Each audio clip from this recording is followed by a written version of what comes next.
Hello everybody, hope you all are doing great. It's me Satish. तो आज हम discuss करेंगे तो what are the benefits of living in Canada और why you should consider the Canada is your destination. So once you go for the education, you complete your education and there are many ways to get the PR after completing your education. So आप जैसे ही PR ले लेते हैं तो यहाँ पर बहुत सारे benefits हैं जिससे आप फ़ायदा ले सकते हैं. So the first benefit after getting the PR is live, work or study in any province. बहुत सारे लोगों को पता होगा पर जिसको नहीं पता, it's for you कि जब आप PR ले लेते हैं तो आप किसी भी प्रोविंस में जा सकते हैं. आपको किसी भी चीज़ की किसी वीज़ा की ज़रूरत नहीं है, किसी भी चीज़ की ज़रूरत नहीं है. ठीक है, you can go to any province, so you have basically the right of mobility. So the second benefit is the social benefit. आप जैसे ही PR ले लेते हैं आपके पास तकरीबन वही बेनिफिट्स होते हैं जो एक सिटीज़न को होते हैं, except the voting right. Voting आपको सिटीज़न होने के बाद ही कर सकते हैं आप किसी को वोट. सो आप जैसे ही PR ले लेंगे, एक एग्जांपल ये हो सकती है कि हेल्थ इंश्योरेंस. आप हेल्थ इंश्योरेंस कनाडा में पे करते हैं जिसमें आप फुली कवर्ड होते हैं.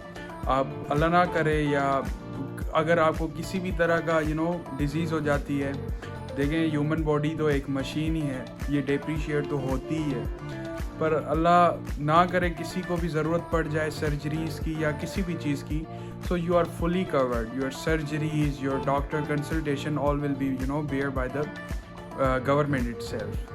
सो the third thing is the children education. Obviously आप जाकर वहाँ पर PR लेकर आप फैमिली प्लानिंग करेंगे तो जब भी आपके बच्चे होंगे उनके लिए तो बहुत सारे फ़ायदे हैं वैसे तो, पर एक जो मेन फ़ायदा वो ये है कि your children education till 12th is free. आपको कोई ट्रांसपोर्टेशन नहीं पे करनी पड़ेगी, आपको कोई में से बुक्स की कॉस्ट नहीं बेयर करनी पड़ेगी, सारा कुछ गवर्नमेंट पे करेगी. ठीक है. The fourth benefit is you can start your own business there. देखें भाई, मजदूरी करेंगे ना हम वहीं पर, तो अगर हम कोई बिजनेस स्टार्ट ना करें तो अगर बहुत सारे बंदों का मोटिव यही होता है कि हम बिजनेस करेंगे वहाँ पर, तो you will be able to do it in Canada. आप अगर आपके पास कोई ऐसा आइडिया है या आपके पास ऐसा कोई यूनिक आइडिया है जो आप समझते हैं काम करेगा कनाडा में, like there are many restaurants in the Canada on the name of Pakistan और यू में से ऑन इंडिया, तो आप वहाँ पर काम कर सकते हैं अपना.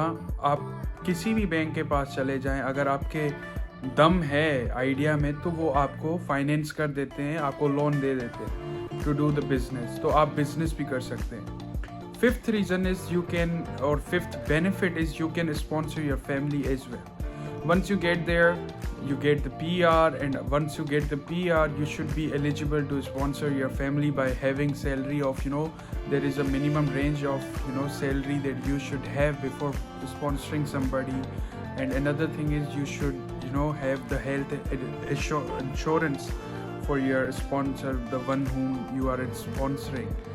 देखिए, तो आपको उनके लिए हेल्थ इंश्योरेंस लेनी पड़ेगी और आपके पास एक मिनिमम उनका एक क्राइटेरिया है, वो आपको फुलफ़िल करना है सैलरी का. So these are the benefits.